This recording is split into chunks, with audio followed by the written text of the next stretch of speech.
बिस्मिल्लाहिर्रहमानिर्रहीम, अस्सलामुअलैकुम, good morning Pakistan. सुनो पाकिस्तान के साथ मैं हूँ आपकी होस्ट शहरबानो आवान और मैं हूँ अजीम राना। हम उम्मीद करते हैं आप जहाँ होंगे खैर वाफियत से होंगे, अपने प्यारों के साथ होंगे। नाज़रीन जिस हाल में रहें अपने परवरदिगार का शुक्र अदा करें, दिन का आगाज़ मुस्बत सोच के साथ करें। आज हम भी बगैर किसी तातुल के अपने प्रोग्राम का आगाज़ कैनेडियन फ़लसफ़ी और अदीब मंशूना धिलविया की एक बड़ी खूबसूरत कोटेशन से करते हैं। वो ये कहते हैं कि one who is wise is rich, one who is virtuous is affluent, and one who is happy is wealthy, and one who is loving is prosperous. उनका कहना यह है कि जी जो अक्लमंद है वो मालदार है, जो नेक है वो दौलतमंद है, जो खुश है वो अमीर है, और जो मोहब्बत करने वाला है वो खुशहाल है। यानी इसमें मुझे ऐसे लगता है कि इसको रिलेट किया गया है हर इंसान की ख्वाहिशात के साथ। बिल्कुल, हर इंसान की ख्वाहिश होती है, उसकी ज़िंदगी की कुछ होती हैं, ड्रीम्स होते हैं, वो पूरे हों। समझने की बात यह है कि हम जिस खुशहाली की ख्वाहिश कर रहे होते हैं क्या वाकई वो खुशहाली है। अगर आपको आपकी ख्वाहिश के मुताबिक आलीशान घर, गाड़ी, दौलत सब कुछ मिल जाए और आपकी सेहत आपका साथ ना दे, आपके घर वाले आपसे दूर हो जाएं, तो क्या आप वाकई में खुशहाल हैं? क्या वाकई में आप ऐसी ज़िंदगी गुजारना चाहते हैं? अगर आप वाकई ज़िंदगी में खुश हैं तो सबसे पहले अपने पास एक चीज़ जो आपकी नेमतें हैं उनका शुक्र अदा करें। बिल्कुल। आप उनको गिने कि मेरे पास क्या है। और हमेशा मैंने ये भी कोट पे पढ़ा था कि आप अपने से नीचे वालों को देखें, अपने से ऊपर वालों को मत देखें। अपने से ऊपर वालों को देखने के बाद आपके दिमाग में वैसे ही महरूमी पैदा हो जाती है, मेरे पास ये नहीं है, मेरे पास वो नहीं है। अगर आप अपने से निचले दर्जे में देखेंगे तो आप अल्लाह का शुक्र भी अदा करेंगे और आप खुश भी रहेंगे। दूसरा इसमें यह है कि मनफी सोचों से छुटकारा पाएं, यानी नेगेटिविटी से दूर रहें।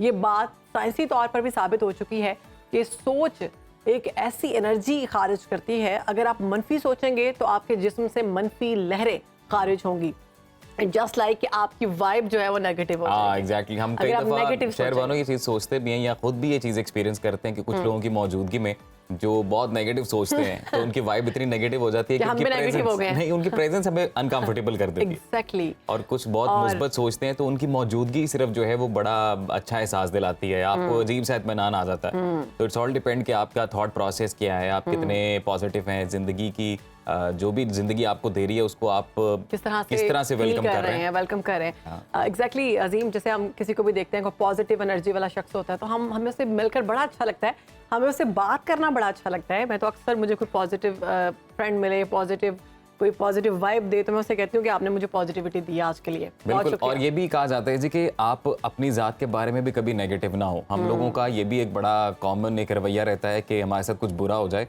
या हमसे कोई गलती हो जाए, इंसान बिलाखिर है तो खता का पुतला ही, गलती हर इंसान से होती है, तो हम खुद को कोसना शुरू कर देते हैं और अपने आप को ही बुरा भला कहना शुरू कर देते हैं। तो इसके दो बड़े जो नेगेटिव असरात होते हैं। सबसे पहले तो आप अपना कॉन्फिडेंस खोते हैं, उसके बाद आप कुछ भी लाइफ में अटेम्प्ट करने की जो है वो सलाहियत आप में नहीं रहती। और दूसरा ये कि जब आप खुद ही अपने बारे में नेगेटिव एक ओपिनियन बना लेते हैं तो फिर वो नेगेटिव ही होता है। हाँ। अगर आप किसी भी चीज़ को, जहाँ तक पाकिस्तान का अगर ताल्लुक है, अगर उसकी बात की जाए तो ये एक ऐसा मुल्क है जिसे अल्लाह ताला ने तमाम नेमतों से नवाजा है। अगर हम पॉजिटिव सोच के साथ पाकिस्तान की खुशहाली का सोचें तो वो दिन दूर नहीं जब हम अपनी मंजिल तक पहुंच जाएंगे, अपनी मंजिल को पा लेंगे।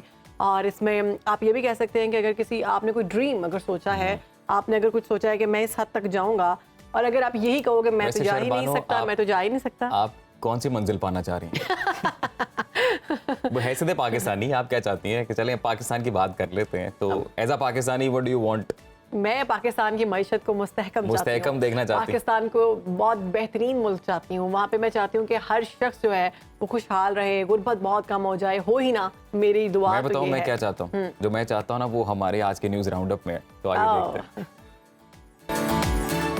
अस्करी क़यादत की बड़ी बैठक, मुल्क को गैर मुस्तहकम करने वाली दुश्मन क़ुव्वतों से मुकम्मल ताकत से निपटने का आज़म। सिपा सलार की ज़ख़ीरा अंदोज़ों और स्मगलिंग माफिया के खिलाफ कार्रवाइयाँ तेज करने की हिदायत। कोर कमांडर्स कॉन्फ्रेंस के शुरका का निहत्ते फ़लस्तीनियों के कत्लेआम पर इजहार तशवीश।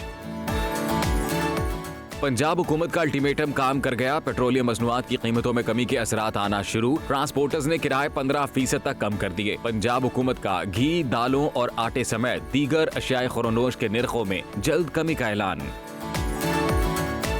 इलेक्शन से पहले सियासी दर्जा हरारत में इजाफा, मौलाना फजलुर रहमान जमहूरियत की मजबूती के लिए सियासी फार्मूले के साथ आगे बढ़ने के ख्वाहां। मौलाना ने सियासी महाज पर एक दूसरे के लिए गुंजाइश पैदा करने का फार्मूला पेश कर दिया।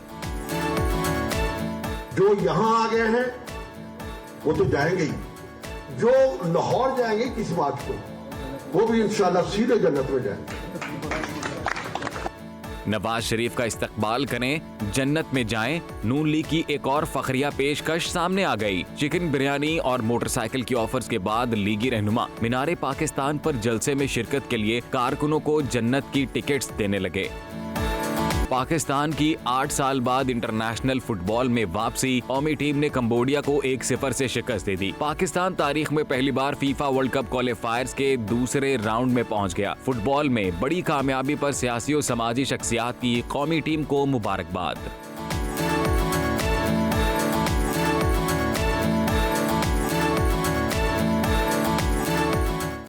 तो ये था जी आज का न्यूज़ राउंड अप। बड़ी खबर की जानिब बढ़ते हैं और फ़लस्तीन में इसराइल की मुजरिमाना कार्रवाइयाँ इस वक्त जारी हैं। बर्बरियत का सिलसिला जारी है। फ़लस्तीनियों का मुसलसल कत्लेआम किया जा रहा है। आज 12वां दिन है जी। सेहूनी फोर्सेस की वहशियाना बमबारी जारी है। गजा के इलाके खान यूनिस और रफा बॉर्डर पर मिसाइल हमलों में मजीद 200 फ़लस्तीनी शहीद हो चुके हैं। फ़लस्तीनी शहदा की तादाद बढ़कर अब 3000 तक पहुँच गई है। शहदा में 1000 से ज़्यादा बच्चे हैं, 400 ख़वातीन हैं। बमबारी में 10,000 से ज़्यादा फ़लस्तीनी ज़ख्मी हैं। अस्पतालों की सूरत हाल तशवीशनाक है। बमबारी के बायस 4 बड़े अस्पताल बंद कर दिए गए हैं और मजीद अस्पताल भी खाली करने की जो वार्निंग है वो दी जा रही है। तो गजा का मुहासरा भी बदस्तूर जारी है। जंगी जनून में मुब्तला इसराइल ने सफाकियत की इंतहा कर दी है। सेहूनी फौज ने गजा के एक बड़े अस्पताल पर बमबारी से मरीजों, डॉक्टर्स और नर्सिस समेत 800 से जायद फ़लस्तीनी शहीद कर दिए हैं। इंसानी बहरान वहाँ पर अब जन्म ले चुका है। शहरबानो इस पर तज्जिया ले लेते हैं। बुरी सूरत हाल है। अगर उनके विजुअल्स देखे जाएं तो बहुत खौफनाक है। दिल बहुत परेशान होता है देखिए। तमाम तर सूरत हाल पर बात करने के लिए हमारे साथ मौजूद हैं सीनियर तज्जियाकार पीजे मीर साहब। वेलकम टू सुनो पाकिस्तान सर। सर, इसराइल की जानिब से फ़लस्तीन में मुसलसल जंगी जराइम और नस्लकुशी का सिलसिला जारी है। उसके साथ ही साथ मासूम और निहत्ते फ़लस्तीनियों पर क्लस्टर बम बरसाए जा रहे हैं। पानी बंद कर दिया है, ईंधन वहाँ पर नहीं है, अद्वियात वहाँ पर नहीं है। ख़वातीन, बच्चों समेत 3000 से ज़ायद मासूम और निहत्ते फ़लस्तीनी शहीद कर दिए गए हैं। आलमी रहनुमा सिर्फ मजम्मतों तक महदूद रहेंगे या कुछ करेंगे भी? कुछ का मजम्मत तक रहेंगे या कुछ इसका एक्शन होगा। देखे ना, हमारे साथ इंडिया है, ये मेरी नज़र में एक अच्छा मुल्क है, लेकिन इसको जो रन कर रहा है वो एक दहशत गर्द है और दरिंदे हैं, इंसान नहीं है। क्योंकि उन्होंने कश्मीर में क्या किया, यही चीज़ इजराइल के अंदर ज़ायनिस्ट्स हैं।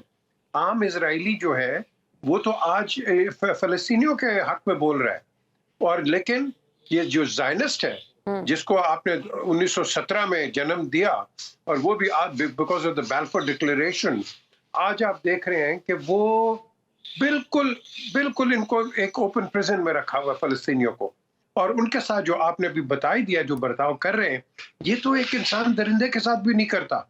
तो ये मैं समझता हूं कि हमास ने जो एक एक्शन लिया है वो एक रिएक्शन है कि आपने इतने साल आपको एक जेल में रखा है। वो कहते हैं हम कब तक रहेंगे, ये जमीन तो हमारी है, ये स्टेट ऑफ इजराइल जो है ये तो आपने मुसल्लत पे किया है, ये हम तो यहाँ खुद रहते थे। तो बात ये है कि इसके जो पुराने गलतियां हुई हैं, सियासी गलतियां, उनकी वजह से आज कश्मीर भी है और आज फलस्तीन भी है। तो अब आपने जो बात की मजम्मत की, अगर हम मजम्मत ही करते रहेंगे, वो तो हम डेली करते हैं, कब तक करेंगे? 3000 का फिगर आ गया कि आपने मार दिए हैं। और ये जो सेक्रेटरी ऑफ स्टेट है एंथनी ब्लिंकन, ये जाके नेतान्याहू से मिलता है और कहता है कि मेरे माँ बाप भी जू थे, वो भी रशिया में भागे, और जाके अपनी नस्ल बता रहा है। और तुम सेक्रेटरी ऑफ स्टेट हो, तुम पार्टी हो या एक्सेसरी हो या मीडिएटर हो। तो ये अमेरिका का भी स्टांस पता चल गया। अभी आपने खुद बताया अमेरिकन फोर्सेस आ रही हैं, तो अगर अमेरिकन फोर्सेस आ रही हैं, मुझे डर है, खतरा है कि रशिया अगर इंटरवीन कर जाता है, और चाइना, वो भी बोला है अगर वो इंटरवीन करता है तो आपके सामने ईरान भी एक वर्ल्ड वॉर का थिएटर खुलने वाला है। अल्लाह ना करे, लेकिन ये बातें सब कुछ ठीक हो सकती हैं नेगोशिएशंस के साथ। अब ये कौन नेगोशिएट करेगा? ओआईसी को इकट्ठा बैठना है और इस पे एक मैं समझता हूँ एक लाइमल इस पे लेके आ। पीजे मीर साहब, अभी आपने नेगोशिएशन का सर जिक्र किया कि नेगोशिएट कराना पड़ेगा, तो आपको क्या लगता है कि कौन इस काबिल है? सिक्योरिटी काउंसिल के 2 इजलास जो हुए वो आपके सामने, ओआईसी का नतीजा भी आपके सामने, तो क्या लगता है कोई सीरियस कोशिश होगी कहीं से? I don't think so. आपने 67, 73, उससे पहले 56, फिर उसके बाद 2008 और 9 आपने देखा, फिर 2006 जो कि मैंने खुद कवर किया इजराइल में जाके, ये जो हिजबुल्लाह की जंग थी, मैंने खुद वहां जाके देखा। तो बात ये है कि ये जो इजराइल की जो इनकी जो ज़ायनिस्ट्स हैं, ये पीस नहीं चाहते, ये एनेक्सेशन पे जाते हैं, ये ऑक्यूपेशन पे जाते हैं, ये ऑक्यूपाइड टेरिटरी है जो भी इजराइल की स्टेट ऑफ इजराइल है, और इस ऑक्यूपेशन को अब एक ही तरीके से खत्म कर सकते हैं, नेगोशिएशंस एंड नथिंग एल्स। तो अगर आपने लड़ना है तो ठीक है, आप 3000 फलस्तीनियों को मारें, वो आपके 4000 यहूदियों को मार देंगे, तो क्या होगा? नतीजा निकलेगा, कब तक हम मारते रहेंगे? पीजे मीर साहब, अभी जैसे सर आपने जिक्र किया कि आपने खुद वो इलाका देखा है, आपने उस एरिया को भी कवर किया है, तो हमारे नाजरीन को अगर जोग्राफिकली आप थोड़ा समझा सकें कि जो गज़ा स्ट्रिप है उसे खाली करने का हुक्म दिया गया है, और उसी साइड से वेस्टर्न साइड पे मेरे ख्याल से जो इजिप्ट है उसका बॉर्डर लगता है, रिफा क्रॉसिंग जिसे कहा जाता है, जो सेफेस्ट एरिया कंसिडर किया जा रहा था, जहां पर लोग जब जमा हुए तो वहां पर भी बमबारी शुरू कर दी गई है, और इजिप्ट की जानिब से भी बॉर्डर क्रॉस नहीं करने दिया जा रहा। तो उन बेचारे निहत्थे फ़लस्तीनियों के पास क्या ऑप्शन बचा है वहां पे? उनके पास तो कोई ऑप्शन नहीं है, लेकिन सवाल उठता है दुनिया के पास क्या ऑप्शन है, यूनाइटेड नेशंस के पास क्या ऑप्शन है? खैर वो तो मेरी नजर में हमेशा एक टुटलेस बॉडी रही है। 47 की जो उनकी करारदाद है इसकी पैलेस्टाइन की और पाकिस्तान की और कश्मीर की, वो तो उन्होंने कुछ भी नहीं किया अभी तक, और बिकॉज ऑफ देयर फेलियर आज फलस्तीन में और कश्मीर में जो किलिंग हो रही है, it is the responsibility of the United Nations. तो अगर वो कुछ नहीं करते तो फिर मेरी नजर में एक ही चीज है कि हमारा जो मिडल ईस्टर्न ब्लॉक है, जो OIC है, जिसको हम बड़े नाज से कहते हैं कि भाई मुसलमानों के रिप्रेजेंटेटिव्स हैं, अगर इनमें गैरत आ जाए तो ये खड़े हो जाएंगे। ये तो आपस में एक दूसरे से लड़ रहे हैं। जो इसराइल के वज़ीर ख़ारिजा हैं, उनकी जानिब से ये वाज़ेह कहा गया है कि पानी भी नहीं देना और अद्वियात भी नहीं पहुंचानी, बंद कर दें, ईंधन भी नहीं देना, लाइट्स, वहाँ में इलेक्ट्रिसिटी वैसे ही नहीं है, और घरों में बॉम्बिंग की जा रही है। अगर हम बात करें इंसानी हकूक़ के जो तंजीमें हैं, जो ह्यूमन राइट्स के लंबरदार हैं, वो तो सोए पड़े हुए हैं। अब इस सब में अगर हम वो सारे विजुअल्स देखते हैं, वो चीज़ें देखते हैं, वो इतने दिल दहला देने वाले हैं कि अगर कोई भी दर्द दिल रखता है तो वो उसको देखकर बर्दाश्त नहीं कर सकता। मुस्लिम उम्मा का क्या किरदार है कि वो क्या करे? क्योंकि अगर हम मुस्लिम उम्मा इस वक्त मुत्तहिद नहीं होंगे तो क्या ये मामला आलमी जंग की जाने बढ़ जाएगा? ये मुस्लिम उम्मा कभी भी मुत्तहिद नहीं है, नहीं होगी, क्योंकि ये सब बिके हुए हैं। अगर इनमें कोई खुदा का खौफ हो और वाकई ये मुसलमान हो, रादर देन बीइंग मुसलमान, मैं समझता हूँ कि हम किसी नतीजे पे पहुंच सकते हैं। रशिया ने स्टैंड लिया है कि नहीं? पूरी दुनिया को ठंडा कर दिया है। चाइना भी वही है। द क्वेश्चन इज कि आप ईरान अगर इतनी कम ताकत होने के बावजूद दो टोक कह सकता है, तो बाकी क्यों नहीं कह सकते? बाकी तो ईरान से ज्यादा ताकतवर मुल्क है। बिल्कुल सही बात की आपने। ईरान ने तो कह दिया कि 2.5 मिलियन ये जो ईरानियंस हैं वो रेडी है पैलेस्टीनियंस के लिए लड़ने के लिए। एंड आई टेल यू, ये बात नहीं कर रहे, ये कर देंगे, ये बिल्कुल कर देंगे। और इजराइल को इससे बच के रहना है। और उनके अपने राइटर्स हैं, जो कि हारित्स, उनका नेशनल न्यूज़पेपर, उसमें वो कह रहे हैं कि अब या हम हैं या नहीं है, ये उन्होंने खुद कह दिया। तो बेसिकली ये प्रेसिडेंट ओबामा में भी अपने कई लफ्जों में उन्होंने भी कह दिया। लेकिन बात वहीं की वहीं आती है। हमने एक एग्जाम्पल्स तो दे दिए, तो क्या इसको कब तक हम कंटिन्यू देखेंगे? डेली किसी फैमिली की, दुनिया के किसी खत्ते में चले जाए, एक आदमी अगर मर जाता है या हलाक होता है या कुछ होता है, कितना दर्द होता है, कितना दुख होता है। हम तो हजारों की आज बात कर रहे हैं, और वो एक मेजर ऑफेंसिव लॉन्च कर रहे हैं, फुल टाइम ऑफेंसिव ड्रोन्स के साथ उन्होंने शुरू कर दिया है। उन्होंने अनसेटल कर दिया है, स्कूलों को बॉम्ब कर दिया है, मस्जिदों को बॉम्ब कर रहे हैं। तो अब आप मुझे बताएं, ऐसे लोगों के साथ, ज़ायनिस्ट के साथ, क्या हम कुछ नेगोशिएट कर सकते हैं? एक ही तरीके से, अगर तो तुमने नहीं माने तो we will come out as an all out war. फिर जब हम ये कहेंगे, अमेरिका खड़ा हो जाएगा, वो कहेगा चलो हम इनके साथ हैं, तो फिर अमेरिका से भी टक्कर ले लो यार। बीजेपी साहब, अभी ईरान का जिक्र हो रहा था, तो अमेरिका की तरफ से चाइना को कहा गया है कि वो इस सारे मामले को मीडिएट करें, चूंकि सऊदी अरब और ईरान में भी जो मामला थे वो चाइना के थ्रू ही सेटल डाउन हुए थे। तो ये कहा गया अमेरिका की जानिब से कि चाइना जो है वो कोशिश करे ईरान को कन्विंस करने के लिए कि वो हमास की सपोर्ट बंद करे। लेकिन दूसरी जानिब हम अमेरिका का रवैया देख रहे हैं कि वो खुल के इजराइल का साथ दे रहा है। तो ये दोहरा मेयार नहीं है? बिल्कुल है जी, करे ना कोई। बात यह है कि अमेरिका के अंदर खुद दो लॉबीज हैं। एंथनी ब्लिंकन एक बात कर रहा है, जो बाइडेन कह रहा है भाई ये यहाँ पीस होनी चाहिए, ह्यूमैनिटी को उसको आप सर्व करें जाके, आपने वो रूट्स खोलें ताकि ह्यूमैनिटेरियन एड जाए। वहां के तो एक बहुत बड़े वो जो म्यूजिशियन है इसके एक ग्रुप है रॉजर वाटर्स पिंक फ्लॉयड का, उसने भी बात कर दी है यार। इतना ये बड़े बड़े आर्टिस्ट और ये जो एक्टर्स हैं उन्होंने खुद इस चीज को कंडेम किया। तो वर्ल्ड कंडेम कर रहा है, दुनिया कंडेम कर रही है, लेकिन ये जो जुनताज बैठी हैं और ये जो गवर्नमेंट के कई हैं जिनके इंटरेस्ट है, दोस्ती कोई नहीं है, उसमें कोई बात नहीं करता। क्यों? क्योंकि फाइनेंशियल लॉबी इन ज़ायनिस्ट की बहुत तकड़ी है अमेरिका के अंदर, वो कंट्रोल करते हैं multi million blue chip companies को। तो हमने या तो एक बड़ी अच्छी बात की है, आई थिंक एक अफ्रीकन स्टेट के हेड ने, साउथ अफ्रीकन के वहाँ जो नेशनलिस्ट लीडर है, उन्होंने कहा भाई इनकी चीजें आप बैन कर दो, मत इस्तेमाल करो, इनको इस तरह क्रिपल करो। जिस तरह मैं कहता हूँ हिंदुस्तान पे सैंक्शन लगानी चाहिए, इनके चीजों पे आप सैंक्शन लगाओ, मत इनकी चीज इस्तेमाल करो। जरूर करोगे। देखें, जब तक आप ये नहीं करेंगे, अमेरिका की हिस्ट्री अच्छी नहीं है। इन्होंने रेड इंडियन के साथ क्या किया है? जेनोसाइड किया है। जो रहने वाला है उसको उड़ा के इन्होंने खत्म कर दिया है, नॉर्थ अमेरिकन इंडिया को खत्म कर दिया। तो अगर आप यहाँ फलस्तीनियों को इजाजत दे रहे हैं कि वो भी खत्म हो जाए, तो आई एम सॉरी, ये क्या कहते हैं 23वीं सेंचुरी अब नहीं हो सकता ये। और आपने बिल्कुल अच्छा सवाल किया शहरबानो कि मुसलमान has to be together today. Unity दिखाओ खुदा के लिए। अगर आज यूनिटी नहीं है तो कल तो हम मर जाएंगे यार।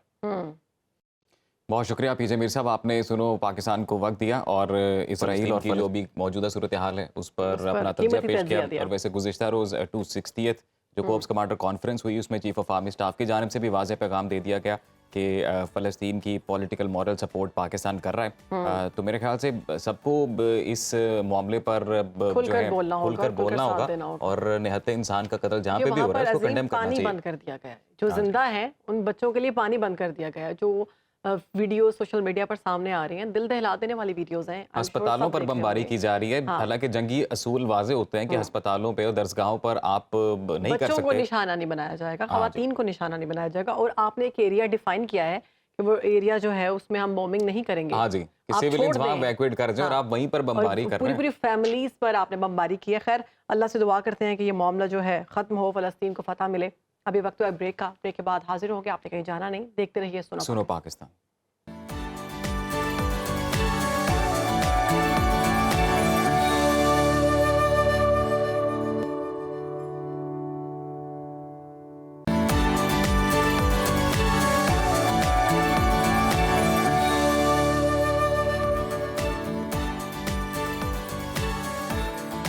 Welcome back to Pakistan. अब हम बात करेंगे स्मॉग की, जिसने लाहौर समेत मुख्तलिफ शहरों में अपने असरात दिखाना शुरू कर दिए हैं। इंसानी सेहत के लिए ये किस हद तक खतरनाक है और इससे बचाव के लिए क्या कुछ करना होगा? तो इस मौजू पर बात करने के लिए माहिर माहौलियात सिद्रा रियाज साहिबा आज हमारे साथ मौजूद हैं, उनसे बात करते हैं। सिद्रा साहिबा, बहुत शुक्रिया सुनो पाकिस्तान को आपने वक्त दिया। ये बताइएगा सबसे पहले कि स्मॉग होती क्या है और ये आम आदमी को या किसी भी शहरी को किस तरह से मुतासर कर सकती है? अस्सलाम वालेकुम, थैंक यू सो मच। अच्छा, स्मोक दो वर्ड्स के कॉम्बिनेशन से ये लफ्ज़ निकला है, स्मोक और फॉग से। इन दोनों वर्ड्स को मिला के ये एक लफ्ज़ बनाया गया जिसको कहते हैं स्मोक। और ये एक swear sort of air pollution को कहते हैं, जो कि हवा में डिफरेंट एलिमेंट्स के तहत बन जाती है, जिससे लोगों को बहुत सारे हेल्थ इफ़ेक्ट्स आते हैं। ये डिफरेंट कंपोनेंट्स के मिला देने से, जिसमें methane, carbon dioxide, carbon monoxide, sulphur oxide, nitrogen oxide जैसे कुछ कंपोनेंट्स हैं जो कि इंडस्ट्रियल एरियाज से या रेजिडेंशियल एक्टिविटीज़ से एयर में मौजूद होते हैं, जिसकी वजह से ये swear sort of air pollution जो है वो क्रिएट हो जाती है। अगर वर्ल्ड हेल्थ ऑर्गेनाइजेशन की डिफरेंट रिपोर्ट्स के बारे में बात करें तो देखा जाता है कि दुनिया में 7 मिलियन लोग हर साल swear air quality, bad air quality की वजह से डेथ में चले जाते हैं, उनकी अमवात हो जाती हैं। और पाकिस्तान में देखा जाए तो there is an air quality index, जिस पे मेजर किया जाता है कि हर कंट्री या हर सिटी जो है वो हेज़ार्डियस लेवल से कितना हद तक ऊपर जा चुकी है। तो लास्ट ईयर एक हैज़ार्डियस लिमिट है which is 300 and Lahore was standing at 348 which means कि एयर क्वालिटी जो है लाहौर जैसे शहर में जहाँ पे 11 million people of Pakistan are residing, वहाँ पे एयर क्वालिटी इतनी वर्सन हो गई है कि पाकिस्तान ने हैज़ार्डियस लेवल लिमिट्स को भी बहुत हद तक क्रॉस कर चुका है। तो ये this is what smoke is all अच्छा अबाउट। सिद्रा, इससे एक तो ये बताएगा कि हेल्थ पर कौन कौन से इफ़ेक्ट्स होते हैं ज़्यादा ख़तरनाक जो होते हैं, उसके साथ हमें ये भी बताइएगा कि इससे एहतियात कैसे बरती जा सकती है, क्योंकि बाहर तो सबको निकलना है, सांस भी सबने लेनी है, तो कैसे बच सकते हैं वो चीज़ें बताइएगा। जी, आप बिल्कुल ठीक कह रही हैं कि स्मोक की वजह से लोगों की एक्टिविटीज़ में बहुत ज़्यादा इफ़ेक्ट आता है, लेकिन सबसे पहले हमें ये देखना होगा कि डेफ़िनेटली स्मोक के बहुत सारे हेल्थ इफ़ेक्ट्स हैं, हैज़ार्डियस हेल्थ इम्पैक्ट्स हैं जो लोगों पे आते हैं। लेकिन उनमें से भी जो सबसे ज़्यादा वल्नरेबल सेगमेंट आप कह सकते हैं वो हैं बच्चे under the age of 14, pregnant women, elderly people और द पीपल जिनकी रिस्पिरेटरी डिजीज़ेज़ हैं जस्ट एज़ अस्थमा वगैरह। अगर हेल्थ इफ़ेक्ट्स को देखा जाए कि क्या-क्या हेल्थ इफ़ेक्ट्स या इम्पैक्ट्स आते हैं स्मोक से, उसमें डिफरेंट रिस्पिरेटरी डिजीज़ेज़ हैं just as asthma, cough, chest infection, throat infection etcetera, और इससे लंग कैंसर, इम्यून सिस्टम्स का ख़राब हो जाना, आपकी आई इन्फेक्शन का इंक्रीज़ हो जाना, कार्डियोवैस्कुलर डिजीज़ेस भी इससे बहुत ज़्यादा इंक्रीज़ होती हैं। और स्पेशली जो औरतें प्रेग्नेंट होती हैं at the time of smoke and then they go out, उससे उनकी जो बर्थ डिफेक्ट्स हैं आगे आने वाली जनरेशन में बहुत ज़्यादा इंक्रीज़ हो जाते हैं। तो ना सिर्फ स्मोक जो है already existing segment of society को इफ़ेक्ट करती है, बल्कि आगे आने वाली जनरेशन की भी जो इम्यून सिस्टम्स हैं या उनके डिफेक्ट्स हैं उनमें भी कंट्रीब्यूट करती है। तो सिद्रा साहिबा, since we are talking about Lahore, जहाँ पर जो है एयर क्वालिटी इंडेक्स सबसे ज़्यादा वर्स है, ये कहिएगा कि इस शहर के बासी बिलखसूस क्या एहतियाती तदाबीर अपना सकते हैं? क्या मास्क पहनकर बाहर जाना ठीक है, वो आपको सेफ रखता है, या इसके अलावा भी कुछ एक्स्ट्रा चीज़ें हैं जो आपको करनी चाहिए? नंबर 1 और नंबर 2 ये भी बताइएगा कि कौन से औकात ऐसे हैं जिनमें स्मॉग ज़्यादा होती है शहर में? बिल्कुल, बहुत सारी गाइडलाइंस हैं जो कि फ़ॉलो की जाती हैं, प्रिकॉशनरी मेजर्स हैं जो कि लोग ले सकते हैं टू हेल्प देमसेल्व्स कि वो कम से कम इफ़ेक्ट हों। सबसे पहले जैसे आपने कहा कि वेयर द मास्क, जब भी स्मोक का सीज़न स्टार्ट होता है तो जब भी आप बाहर जा रहे हैं आप मास्क वेयर करें, लेकिन अपना बाहर जाना कम से कम करें। और अगर आप बाहर जा रहे हैं तो ट्रैफिक एरियाज़ या जो क्राउडी प्लेसेस हैं वहाँ पे कम से कम जाना चाहिए ताकि आपका एक्सपोजर लिमिटेड रह जाए स्मोक के साथ।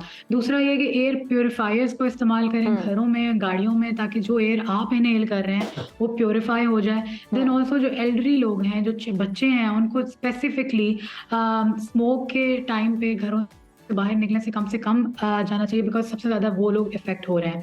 उसके अलावा जो इकदामात लोग ले सकते हैं वो ये कि जिनको एस्मा की डिजीजेज हैं, जिनको ऑलरेडी रिस्पिरेटरी डिजीजेज का मसला अच्छा, है, इसमें मैं यही पूछना चाह रही थी अपने आपसे पास कि एयर प्यूरिफाई आप रूम्स में रखकर इस्तेमाल कर सकते हैं, ये इस पे काम करता है। दूसरा, हुकूमती सतह पर अगर हम देखें तो इकदामात भी हम देखते हैं कि किए जाते हैं, लेकिन इसको रोका क्यों नहीं जा रहा है, इसकी कमी क्यों नहीं हो रही? हर साल हम इसमें ज़्यादती ही देखते हैं, ज़्यादा ही हुई होती है स्मोक। जी बिल्कुल, हुकूमत ने कुछ इक़दामात लिए पहले, जिस तरह के मेट्रो बस बनाई, ऑरेंज बस, ग्रीन प्लांटेशन की ड्राइव्स वगैरह। बट ये जो कुछ इस तरह के इक़दामात है ना, हमें कुछ डायरेक्ट इंटरवेंशंस या स्ट्रेट फॉरवर्ड इंटरवेंशंस की ज़रूरत है। जैसे फॉसिल फ्यूल्स की डिपेंडेंस को कम से कम करना, एनर्जी एफिशिएंट एनर्जी को प्रमोट करना, रीन्यूएबल एनर्जी रिसोर्सेज से एनर्जी को प्रोड्यूस करना, than stricter standards for the air pollution which is producing by the vehicles. जो व्हीकल्स के ऊपर स्टैंडर्ड्स को बहुत स्ट्रिक्टर करना चाहिए, ताकि क्योंकि व्हीकल्स इंडस्ट्रियल वेस्ट वगैरह ही कंट्रीब्यूट करते हैं स्मोक को। और जैसे हमारे पाकिस्तान में इंडस्ट्रियल वेस्ट करना होगा, देखना होगा कि क्या गाड़ियां धुआं तो नहीं छोड़ रही, जो बाइक चलाई जा रही हैं उनकी जानिब से कोई इस तरह की तो कम किया जाए, क्योंकि पोल्यूशन कम होगा तो ही शहर की जो आबो हवा है उसमें बेहतरी आएगी। सिद्रा रियाज साहबा, बहुत शुक्रिया आपके वक्त। नाजरीन, हम अभी वापस आएंगे एक ब्रेक के बाद। आप कहीं मत जाइएगा, देखते रहिए सुनो पाकिस्तान।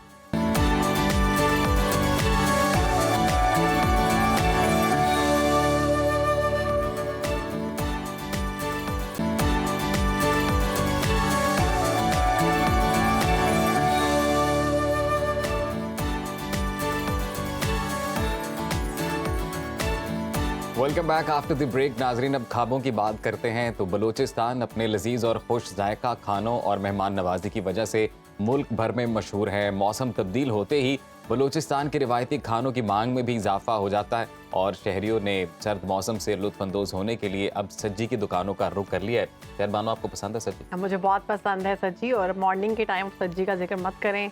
अब एम ही मेरा ब्रेकफास्ट में सज्जी खाने को दिल करेगा, और कहीं से सज्जी मॉर्निंग में शायद नहीं मिलेगी, क्योंकि ये मिलती है अक्सर आफ्टरनून के बाद, या फिर लोग ज़्यादातर डिनर में ही खाते हैं।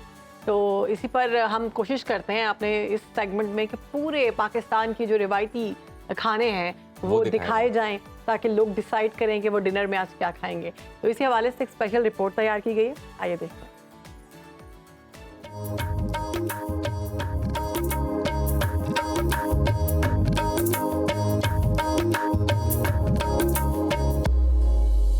मुनफरिद जायके, रिवायती और मशहूर पकवान सिज्जी को बलूचिस्तान की सौगात भी कहा जाता है, जो सूबाई सकाफत और रिवायत का आयनादार है। बलोची सिज्जी को मुनफरिद जायके के बायस न सिर्फ बलूचिस्तान बल्कि मुल्क समेत दुनिया भर में इसे बेहद पसंद किया जाता है। क्वेटा का दस्तरखान हो, रिवायती बलोची डिश सिज्जी हो और उस पर ना सजी हो तो उसको अधूरा ही समझा जाता है। मुर्गी और बकरे के गोश्त से तैयार होने वाली सिज्जी उसी के गुण गाता है। सज्जी जो है बहुत फेवरेट डिश है और जो है बलूचिस्तान के लोग बड़े शौक से खाते हैं और ज़बरदस्त डिश है। पहाड़ी इलाकों से लोग आके इधर ही खाते हैं और कराची वगैरह वगैरह से ये सज्जी जो है बहुत मशहूर है क्वेटा की। बलूचिस्तान की सिज्जी खाने में अपनी मिसाल आप है। देखने में सादा मगर जायके में लजीज, हर उम्र के अफराद में बेहद मकबूल है। आप बलूचिस्तान आएं और सिज्जी ना खाएं तो ये सफर अधूरा ही रहेगा। इसमें बड़ा मेहनत लगा है, करीबन इसमें 55 साल लगे हैं। 55 साल हुए इस काम को। मेरे वालिद साहब ने शुरू किया था सन 1967 में, जब लोग सज्जी को शहर में नहीं जानते थे, सिर्फ गांव में लोग मेहमानों के लिए बनाया जाता था। डेरा बुगटी और ये कोलू और बलूच बेल्ट में और पश्तून बेल्ट में। सर्दी आते ही लोग सिज्जी शौक से खाते हैं और एक दूसरे को तोहफे के तौर पर भी पेश करते हैं। कैमरामैन यासीन खान के साथ किफायत अली, सुनो न्यूज़, क्वेटा। अजीम, फिर आपका दिल कर पड़ा सच्ची खाने को? मुंह में पानी आ गया भाई, पानी आ गया। वैसे आप पे ये ना पड़ गई है पेनल्टी, आपने अब सब्जी खिलानी है। मैं जरूर इंशाल्लाह। अच्छा, और मुझे जो ज्यादा अच्छी लगी है ना, चिकन की बजाय मटन वाली सब्जी ज्यादा अच्छी लगी है। वो जो रान बन रही थी ना, ओए होए। क्या आपको चिकन ज्यादा पसंद है मटन? मटन। क्यों मतलब क्या, मतलब चॉइस है, पसंद है बस। क्यों आपको क्यों पसंद? अच्छा, मटन में भी वो आ जाती हैं कैटेगरीज। उसमें एक लैब होता है, एक वो होता है मटन। मतलब दुम्बा पसंद है? दुम्बा मेरा फेवरेट है, लेकिन दुम्बा जरा कम मिलता है हमारे एरियाज में। अच्छा। इतना वो वैसे यहाँ पर लाहौर में बड़ी बड़ी शानदार जगह बनी हुई है जहाँ से दुम्बा कढ़ाई और मैं ज्यादा प्रेफर करती हूँ कि मैं घर में खाना खाऊं। मैं ज्यादा घर के खाने पसंद करती हूँ, क्योंकि उसमें आपको अपने मसाला जात का पता होता है, आप कौन से मसाले यूज करें। बहुत स्पाइस जो है वो मुझे सूट नहीं करता, मुझे पसंद भी नहीं है। वैसे शहरबानो खवातीन जो है वो मीट की तरफ कम ही जाती है, ज्यादातर वेजिटेरियन टाइप ही होती है। हाँ, लेकिन मैं बहुत गोश्त खोर, मीट लवर है आप। मीट लवर हूँ। बिल्कुल भी मैं वो नहीं हूँ, शाकाहारी। शुद्ध शाकाहारी नहीं, आप मांसाहारी हूँ। मैं गोश्त खाती हूँ, मुझे पसंद है गोश्त खाना। इवन मेरे लॉस बहुत। मीट में आपकी फेवरेट डिश कौन सी है? मीट में मेरी फेवरेट डिश रोश। क्या बात है। I'm sorry, मुझे लग रहा है कि डिनर लंच ब्रेकफास्ट सब यहाँ पे इकट्ठा ही हो जाना है। आज भूख लग गई है, इतनी डिशेस के अपने नाम लिए। तो हम ब्रेक लेते हैं जी। ब्रेक में हम और प्लान करते हैं, आप कहीं मत जाइएगा, हम ब्रेक से वापस आएंगे फिर और मजेदार बात करेंगे। देखते रहिए सुनो पाकिस्तान।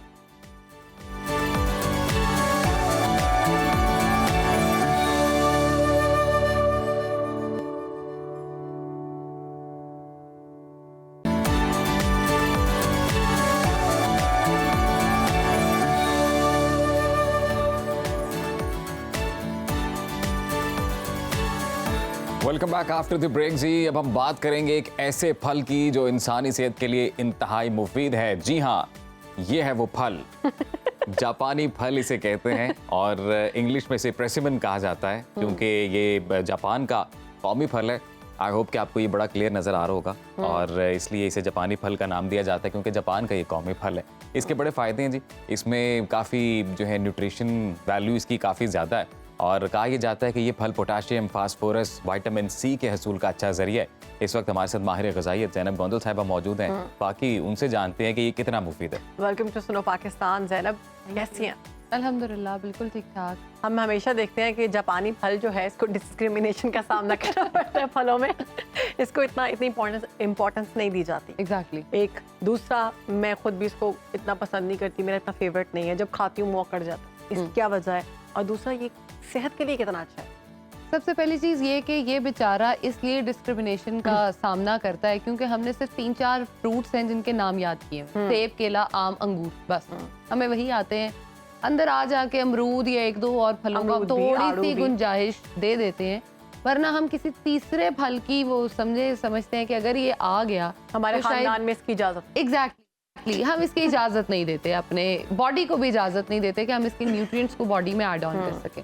लेकिन अगर स्पेसिफिकली अगर हम इस फ्रूट की बात कर रहे हैं तो हम ये कह सकते हैं कि हमने इसको ओरिजिनेट किया है एग्जैक्टली बिल्कुल किसी और मुल्क से। जैसे जापान की हम बात करते हैं, चाइना में ये बहुत ज़्यादा खाया जाता है और इसके जो फ़ायदे हैं वो तो बेतहाशा हैं ही। वो बताने से पहले मैं आपके इस सवाल का जवाब दे दूं कि मुंह अकड़ता क्यों? क्योंकि इसमें बहुत ज़्यादा शुगर कंटेंट होता है।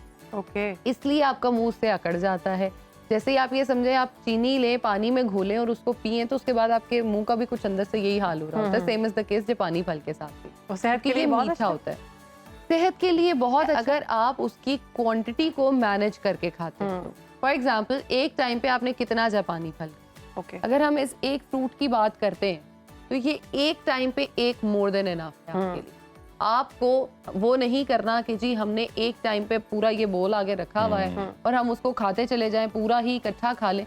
ये चीज बिल्कुल नहीं हमने इसके साथ करी। ब्रेकफास्ट में खा सकते हैं बाकी फलों के साथ इसको मिक्स करके? आप इसको बाकी फलों के साथ बिल्कुल कंज्यूम ना करें क्योंकि इसके जो शुगरी कंटेंट और हम उसके लेवल्स की बात कर रहे होते हैं वो अच्छे खासे डिफरेंशिएट हो जाते हैं। तो हम जब इतने ज्यादा शुगरी कंटेंट को ऐड ऑन करेंगे बाकी फ्रूट्स के साथ तो वो बाकी फ्रूट्स को और मीठा करेगा और शुगर पेशेंट स्पेशली जो हैं उनके लिए ये नुकसानदेह चीज हो जाती है। ज़ैनब गोंदल, ये भी बताइएगा इसे खाना किस तरीके से? इसको स्किन समेत खाना है, मतलब छील के खाना है, बगैर छील के खाना है? देखें आप तो हाँ बिल्कुल। अच्छा, इसको दोनों तरीकों से खाया जाता है, स्किन के साथ भी और स्किन के बगैर भी। और बहुत सारी उसकी वो आती है, ये थोड़ा सा सख्त कुछ लोग पसंद करते हैं, कुछ लोग जब वो नरम हो जाता है मैं नरम पसंद करती हूँ, फिर बड़ा क्योंकि वो फिर ज्यादा मुंह अकड़ाता नहीं है, उसकी शुगर कंटेंट कम हो जाते हैं, इसलिए आपको वो पसंद है। और उसमें ये है कि अगर हम बात कर रहे हैं ना जापानी फल की, तो इसमें सबसे पहले विटामिन ए, जिसको हम इतना ज्यादा ढूंढते हैं अपने स्किन प्रोडक्ट्स को, मतलब उसमें ऐड करते हैं कि अपनी स्किन को अच्छा करने के लिए, लाइटन, टाइटन और ब्राइटन करने के लिए विटामिन सी को ढूंढ रहे होते हैं, उसके सिरम्स ढूंढ के अप्लाई कर रहे होते हैं। आंखों की बिनाई के लिए हम लोग बाकी प्रोडक्ट्स यूज कर रहे होते हैं। अगर हम स्किन के लिए भी बहुत अच्छा फल है और आंखों की बिनाई के लिए भी बहुत अच्छा। एग्जैक्टली। और मैंने सुना था हार्ट के लिए भी अच्छा। हार्ट के लिए बहुत अच्छा है। इसमें विटामिन के जो मौजूद होता है, जैसे अल्लाह माफ करे किसी का कोई एक्सीडेंट या कोई चोट या ब्लीडिंग स्टार्ट हो जाती है आपकी बॉडी के किसी भी हिस्से से, ये उसको रिपेयर करने में, उसको जोड़ने में बहुत ज्यादा मददगार हो। मेरा एक मासूमाना सवाल है, जापानी फल है तो ये खा के इंसान पीना तो नहीं हो जाता?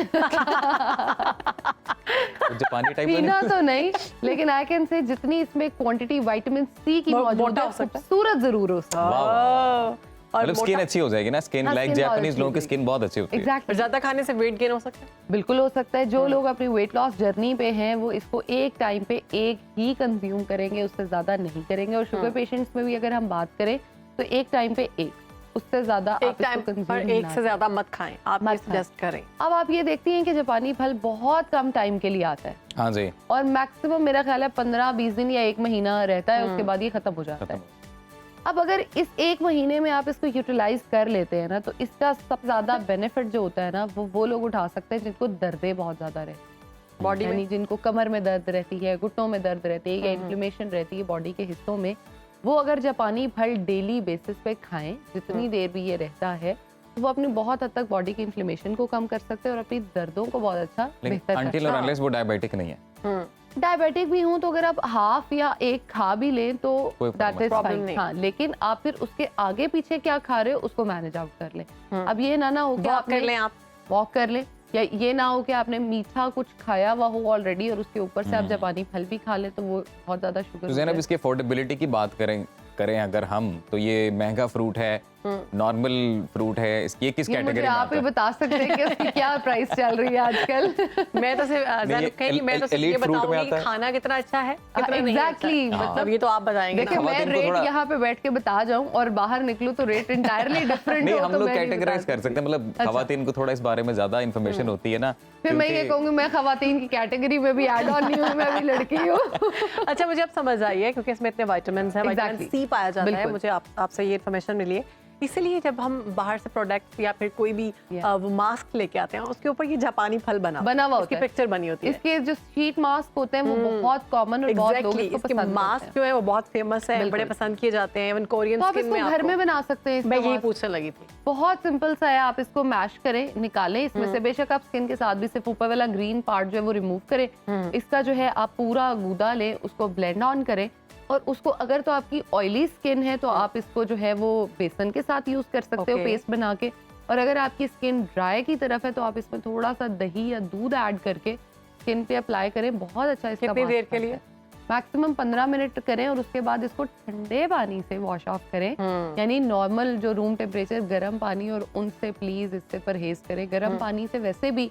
और इसको लगाने के बाद, क्योंकि इसमें विटामिन सी का कंटेंट बहुत ज्यादा है, चूल्हे के आगे और धूप में नहीं जाना। इसका एक और बड़ा फायदा सर्दियाँ भी है- आ रही हैं, एक इसी से रिलेटेड सवाल पूछ लेती हूँ।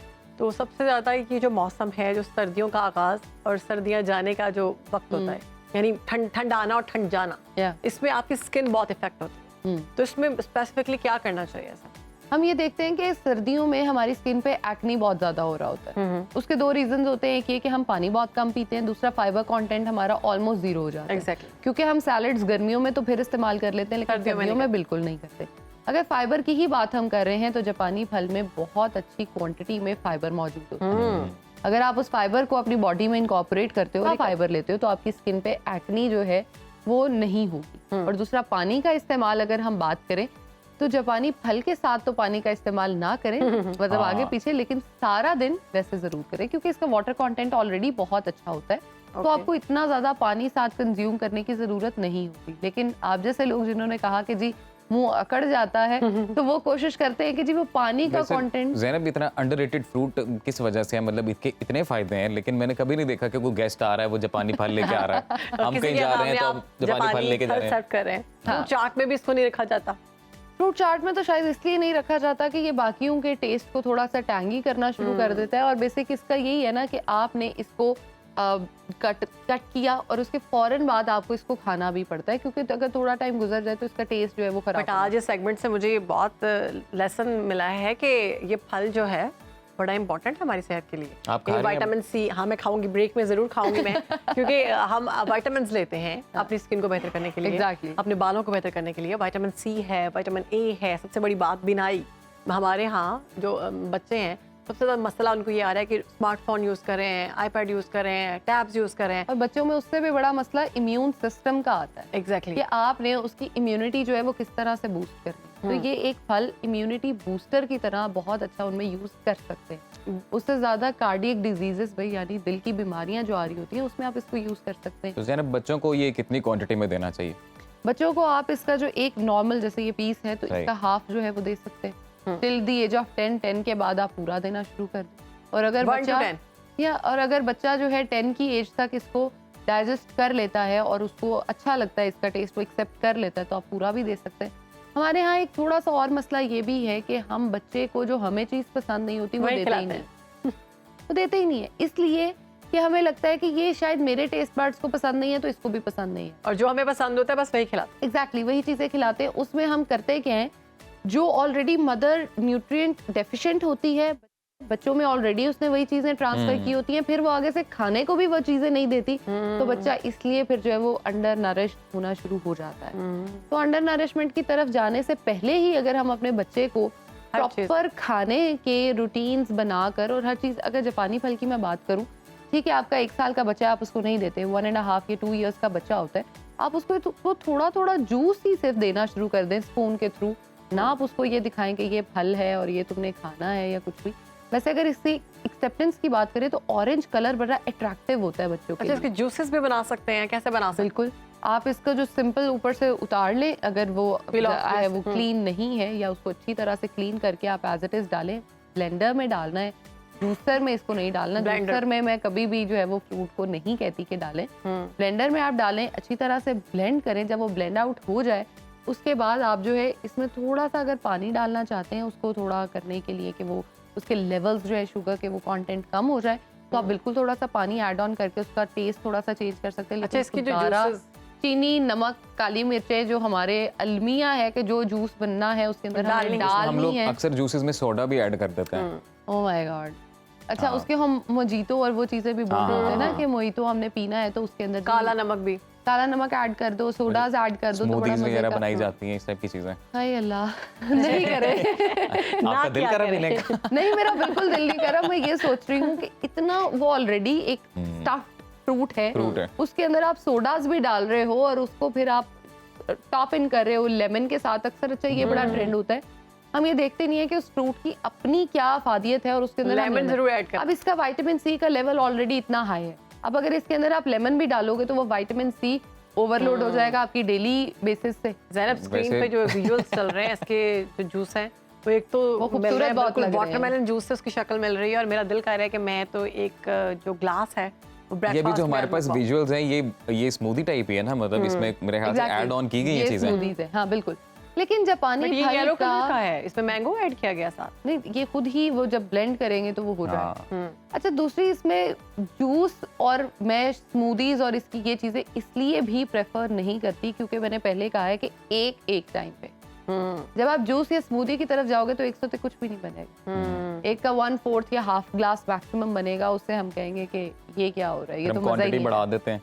एग्जैक्टली जब आप 3-4 उसमें डालोगे कि जी मजा तो आए, उसका एक टेक्सचर बने, तो वो आपके शुगर लेवल्स को बहुत ज्यादा स्पाइक देगा और स्पाइक देने से आपके शुगर लेवल्स बढ़ेंगे।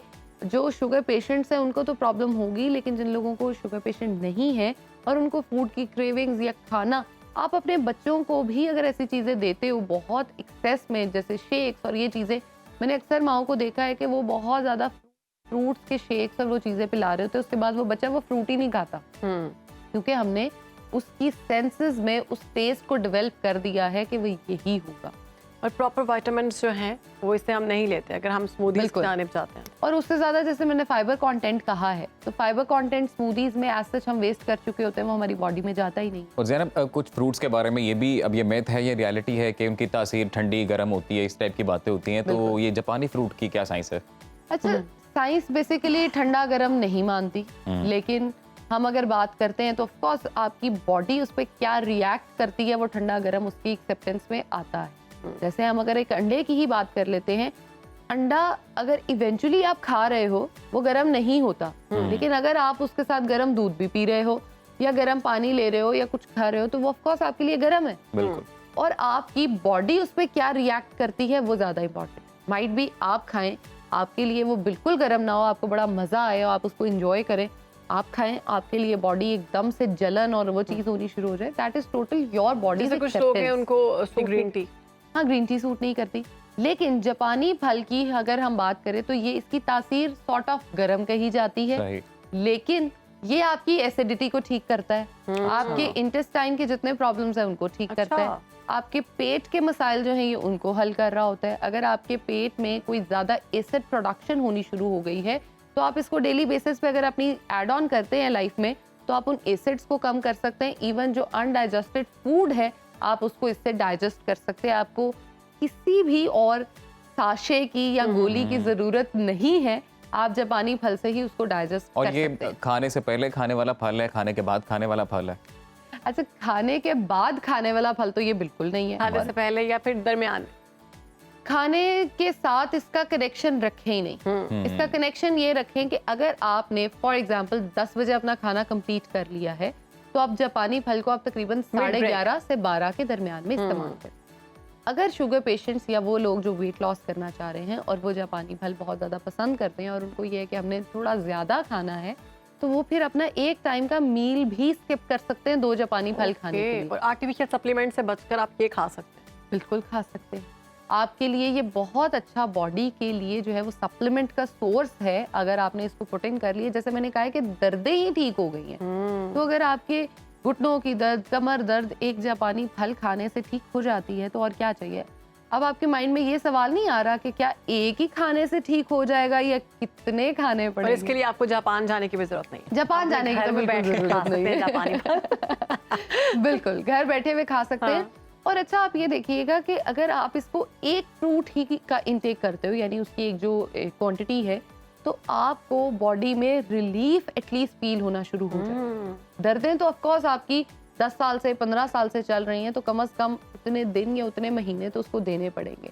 ऑब्वियसली उसमें इतनी एनर्जी है, इतने फाइबर कंटेंट बिल्कुल। पाए जाते हैं, उसके साथ साथ वो हम देख रहे हैं विटामिन इसमें बहुत ज्यादा हैं। कॉन्स्टिपेशन के लिए बड़ा अच्छा सोर्स है, कॉन्स्टिपेशन को ट्रीट करने के लिए, इंटेस्टाइन के लिए। बिल्कुल। कॉन्स्टिपेशन बच्चों में हम देखते हैं बहुत ज्यादा चल रही होती है और बच्चे जो है ना वो एक डर का शिकार हो जाते हैं और इवन वो डरते हैं कि हमने वॉशरूम ही नहीं जा। अगर आप उनको थोड़ा बहुत जापानी फल इंट्रोड्यूस कराना शुरू करते हो, बहुत सारी और भी चीजें हैं जिनको हम ऐड ऑन करके उनके इस डर को भी खत्म कर सकते हैं और दूसरा उनकी कॉन्स्टिपेशन को खत्म कर सकते हैं, ताकि वो अपनी लाइफ को एटलीस्ट इंजॉय कर सके। उनकी लाइफ में इस तरह की चीज़ों को इनकॉर्पोरेट किया जाए कि वो एक हेल्दी लाइफ की तरफ आ सकें और उसको इंजॉय कर सकें। अब आज के बाद ये क्लियर तो हो चुका है इस सेगमेंट से कि इस फल को डिस्क्रिमिनेशन का सामना नहीं करना पड़ेगा। हमने पूरी कोशिश की है, एटलीस्ट मेरे घर में तो नहीं करेगा। एक लास्ट चीज में जरूर जी जरूर। एंटी डिप्रेसेंट और एंटी डिप्रेशन, जो आपको बहुत ज्यादा डिप्रेशन हो रहे होते हैं ना, एंजाइटी हो रही होती है, एंटी डिप्रेसेंट के तौर पे काम करता है। एग्जैक्टली मूड अपलिफ्ट कर देता है। मूड बहुत ज्यादा अपलिफ्ट करता है। आप इसको खाने के बाद ना बड़ा आपके हैप्पी हार्मोन्स रिलीज हो जाते हैं और आप उसके बाद बड़ा रिलैक्स फील करते हैं। डॉक्टर ज़ैनब, ये बहुत शुक्रिया आपके वक्त का, आपने आप कीमती वक्त दिया सुनो पाकिस्तान को। और इतनी इम्पोर्टेंस है इस फल की, और हमने इसको डिस्क्रिमिनेशन में रखा हुआ नहीं होना चाहिए। आप अपने घरों में रखें क्योंकि ये आपके बच्चों के लिए बहुत अच्छा है, हमने आपकी तो सेहत के लिए बहुत एक्सपर्ट ओपिनियन भी आज ले लिया और आई एम श्योर कि नाजरीन ने फ़ायदा हासिल किया होगा इस सेगमेंट से। हम तो अक्सर औकात ये कोशिश करते हैं कि कोई ना कोई फ्रूट जो कि अंडररेटेड है, जिसके बारे में ज़्यादा बातचीत नहीं की जाती, उसके बारे में आपको बताया जाए और फिर एक्सपर्ट ओपिनियन साथ ली जाए तो जापानी फ्रूट कितना फायदेमंद है। बचाया जाए। हाँ हाँ बिल्कुल, आप जो नेचुरल ऑर्गेनिक तरीके से जो अपनी ग़िज़ाइयत है पूरी करें। तो एक ऑर्गेनिक ब्रेक लेंगे हम। आप कहीं मत जाइएगा, हम वापस आएंगे ब्रेक के बाद। देखते रहिए सुनो पाकिस्तान।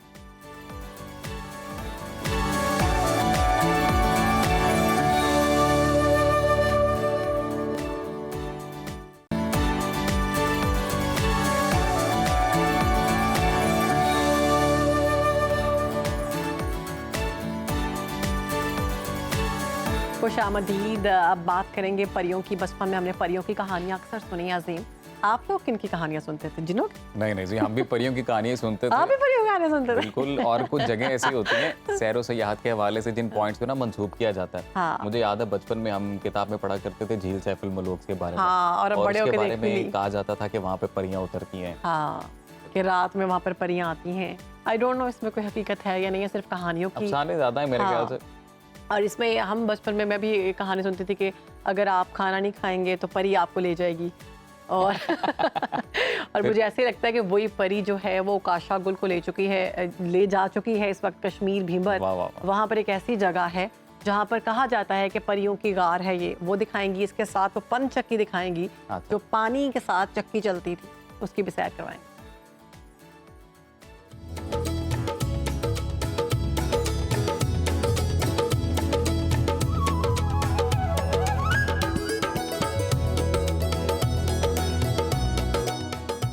बिम्बर की सैर करते करते यहाँ के कुछ लोगों से पता चला कि यहाँ पर ना एक बहुत ही अजीबो गरीब जगह है। तारीखी भी है लेकिन पुरस्कार भी है, और इस वक्त मैं उसी जगह में मौजूद हूँ। इसे गार कहा जाता है और ये एक ऐसी गार है जो किसी दौर में यहाँ पर परियां उतरने का सबूत देती है, यहाँ के लोगों का कहना है। तो मैंने सोचा कि मैं इस जगह पर आऊँ और आपको दिखाऊं कि ये जगह कैसी है, वाकई यहाँ परियां उतरती थी या नहीं, कोई ऐसे आसार। लेकिन ये बिल्डिंग देखते हुए, ये तामीर देखते हुए ऐसा लगता है कि ये किसी मुग़ल दौर की याद है। उसके साथ साथ अगर आपको याद हो, टेक्सिला में मैंने आपको कुछ ऐसे स्टूपास, वो उनके अंदर ऐसी जगह बनी हुई थी जहाँ पर लोग इबादत करते थे, उनके मंक्स। तो अकेले रहने के लिए, कुदरत के करीब होने के लिए भी लोग माजी में ऐसी जगहों पर जाते थे। और यहाँ पर वैसे ना अजीबो गरीब कीड़े देखने को मुझे मिल रहे हैं और देख के ना खारिश भी होना शुरू हो गई है। तो ये रिस्की काम है, जब भी आप आए तो आपने पूरी टेक केयर करते हुए यहाँ पर आना है। हम तो अब रिस्क लेके आ गए हैं कि देखें तो सही आखिर क्या है, परियाँ शायद मिल ही जाएँ। तो मुझे लगता है यहाँ पे पापा की परियों के अलावा और कोई नहीं आ सकता। तो जगह भी बहुत तंग है, इसलिए क्या है, कुछ मुझे ऐसी फीलिंग आ रही है यहाँ पे कुछ है। तो मुझे वैसे वो ठंडक भी फील हो रही है। लोगों का कहना है ना कि जहाँ पर कोई चुड़ैल हो, जिन्नात हो, परियां हो, वहाँ पे ठंडक होती है। तो पता नहीं ये ठंडक वही वाली ठंडक है कि ये पहाड़ों के नीचे इमारत है इसलिए ठंड है यहाँ पर। अगर ये चीज़ देखिए आप, वैसे फिल वक्त तो लोगों ने कूड़ा शूड़ा फेंक के ना इसको आम सा कर दिया है, लेकिन बड़ी अजीबो गरीब सी है। तो हो सकता है यहाँ परियां आती हों, तो किसी से जानते हैं। अस्सलाम वालेकुम बाबा जी। वालेकुम सलाम। आप यहाँ क्या करने आए हैं? जी जब परियां मकान देखना है। आप इस उम्र में परियां ढूंढ के क्या करेंगे? जी से देखें शौक है ऐसे परियां के तकने का।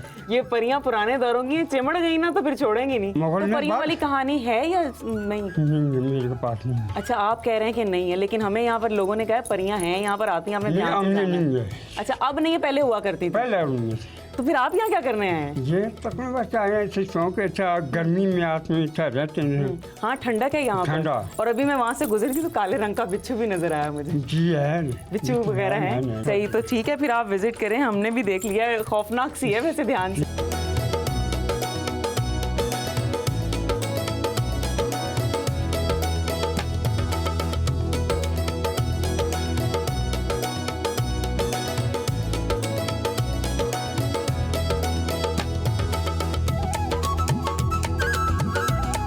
परियों वाले बाबा जी से बिहाइंड द कैमरा बात करके पता चला कि उनका जो प्रोफेशन है, मशगला है, वो है चक्की का काम करना। मैं किस चक्की की बात कर रही हूँ? आपने तो आज तक चक्की सुनी होगी कि कैदी जेल में चक्की पीसेगा, आटा बनेगा।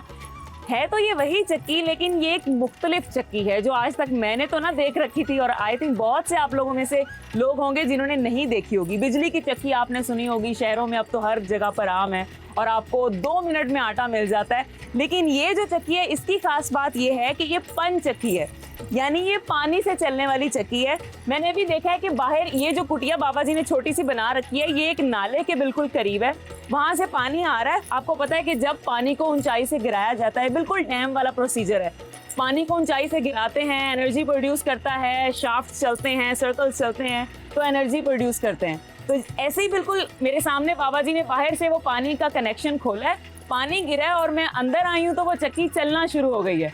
और बाबा जी ने बड़े टेक्निकल वे में उसको रखा है कि वो रॉड सा लोहे का निकालते हैं और चक्की चलना शुरू हो जाती है, रॉड डालते हैं, चक्की बंद हो जाती है। ये देखें यहाँ पर इन्होंने आटा डाला है और ये एक तोड़ा या बोरी जिसे कहते हैं वो आटे की इन्होंने पूरी डाल दी है। और अगर हम शहरों में जाते हैं, एक पूरी बोरी जो होती है आटे की लेके, तो वो तकरीबन 5 से 10 मिनट में हमें आटे का पाउडर सा बना के चुटकियों में दे देते हैं, जो कि हेल्दी नहीं होता। और ये जो आटा है, ये एक मोटा आटा होता है, आपको पता है इसे लाल आटा बोलते हैं, और मोटा आटा होता है, और इसमें सारे न्यूट्रिएंट्स, सारे मिनरल्स होते हैं, कुछ भी निकाला नहीं जाता, एक्सट्रैक्ट नहीं किया जाता, इसलिए बहुत ऑर्गेनिक और हेल्दी होता है। और फिर क्या होता है कि ये जो आटा है यहाँ पर, ये कम से कम 1.5 से 2 घंटे में बनाया जाता है। अगर तो पानी की स्पीड बहुत तेज़ है तो उसी हिसाब से एनर्जी प्रोड्यूस करेगा और आटा जल्दी ज़रा बन जाएगा 1 घंटे में। लेकिन अगर पानी की स्पीड थोड़ी कम है तो वो 2 घंटे तक ले जाता है। और अगर यहाँ पे आप आए, देखें कि बाबा जी माशाल्लाह, उन्हें कोई टेंशन नहीं है कौन उनकी चक्की पर आ गया और देख रहा है, वो अपने काम में ईमानदारी से मशगूल हैं। इस वक्त ये यहाँ पर गंदम डाली गई है, ये जो पत्थर है, हाँ इस पत्थर के बारे में बताऊँ, ये पत्थर तकरीबन 25 साल निकाल जाता है बाबा जी के बकौल, और वो कह रहे हैं कि ये हमारे बाप दादाओं से काम चलता आ रहा है। तो इस चक्की को यहाँ पर जो उम्र हो चुकी है वो तकरीबन 50 साल से ज़ायद का अर्सा हो चुका है, और ये जो चक्की है ये रिप्लेस होती रहती है। वैसे इस वक्त ये वाला जो पत्थर है, इसको 11 साल हो गए काम करते, बड़े अच्छे तरीके से ये घूम रही है और पुरसुकून तरीके से नीचे आटा गिर रहा है, वो आटे के ढेर लगे हुए हैं। ये जो रॉड है, यहाँ बाबा जी इसको निकालेंगे, अभी ये रुक जाएगा, रॉड वापस डालेंगे तो दोबारा ये चक्की चलना शुरू हो जाएगी। और ये छोटा सा जो बाबा जी ने एक मेला लगाया हुआ है पहाड़ों के दरमियान में, मुझे तो बड़ा अच्छा लगा।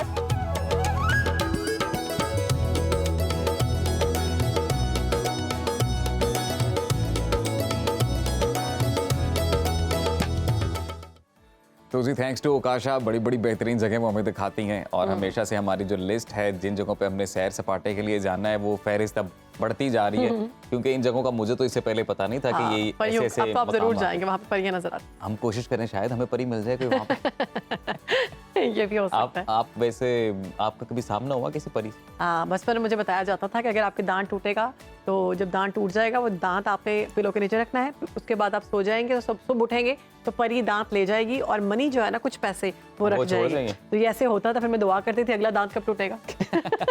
लेकिन परी का तो कभी सामना नहीं हुआ, परी से तो कोई तो सामना लेकिन नहीं वो हुआ। परी मेरी मामा ही थी, ये बाद में पता चला। तो यहाँ पर एक वक्त हुआ है ब्रेक का, हम वापस आएंगे ब्रेक के बाद और फिर मजीद दिलचस्प स्टोरीज आपके साथ शेयर करेंगे, तो आप कहीं मत जाइएगा, देखते रहिए सुनो पाकिस्तान।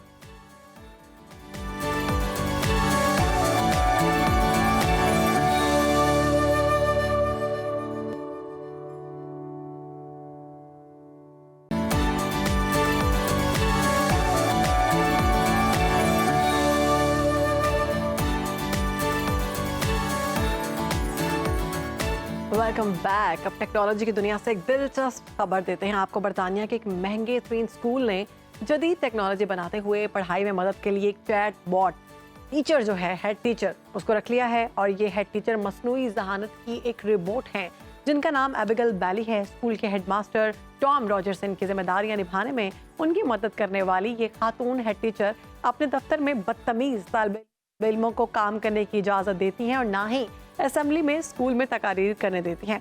उनकी डिजिटल तस्वीर एक स्मार्ट खातून का तासुर देती है। स्कूल इंतजामिया को उम्मीद है कि मिस बैली साथी अमले के अरकान की मदद के लिए और स्कूल में अगर देखा जाए तो बाकी कामों में भी मदद करेंगी और AD HD के साथ ये तालिब इल्मों की मदद करती हैं, स्कूल की पॉलिसियाँ लिखने में मदद करती हैं, मशवरा देती हैं ये तालिब इल्मों को। ये अगर काम कैसे करती हैं, ये काम बिल्कुल AI टेक्नोलॉजी जो है उसकी तरह करती हैं, चैट बॉट, चैट GPT की तरह। बिल्कुल। और सवाल करते हैं, उसका जवाब देती हैं। तो जो इनके ऑनर हैं, स्कूल के जो प्रिंसिपल हैं, वो कहते हैं कि मुझे लगता है कि ये आगे बहुत बेहतरीन साबित होंगी। आर्टिफिशियल इंटेलिजेंस जिस तरह से आगे बढ़ती जा रही है, मेरे ख्याल से उसी तरह से रेवोल्यूशनाइज करते जा रही है हर शोबे को।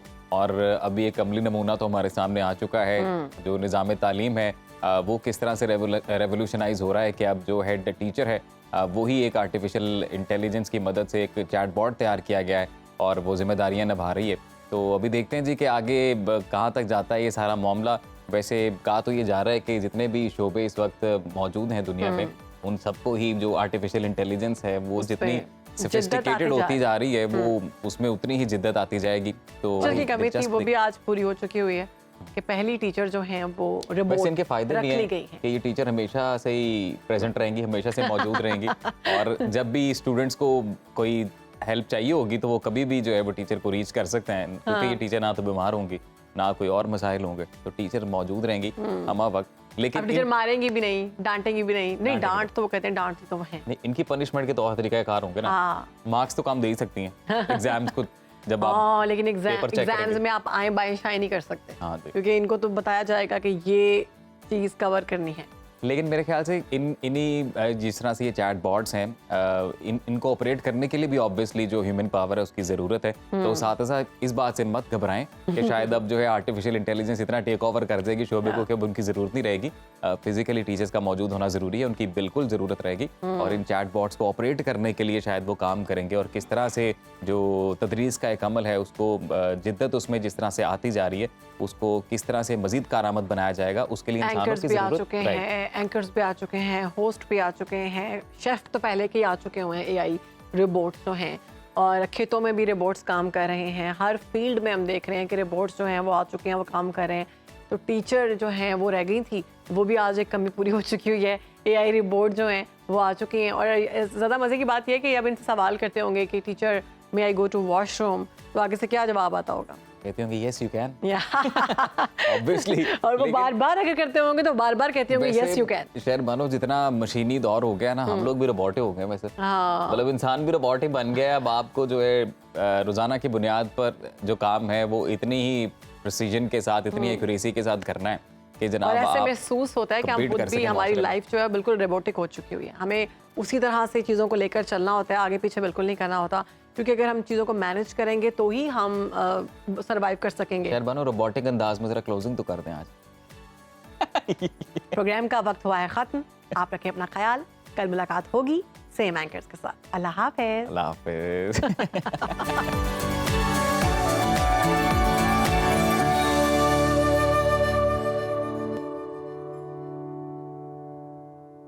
आप कहीं भी हो, वक्त कोई भी हो, बाखबर रहिए दुनिया के हालात व वाक़यात से। अभी सब्सक्राइब कीजिए सुनो न्यूज़ के YouTube चैनल को और क्लिक करें बेल आइकन को, ताकि आप हमेशा बाखबर रह सकें।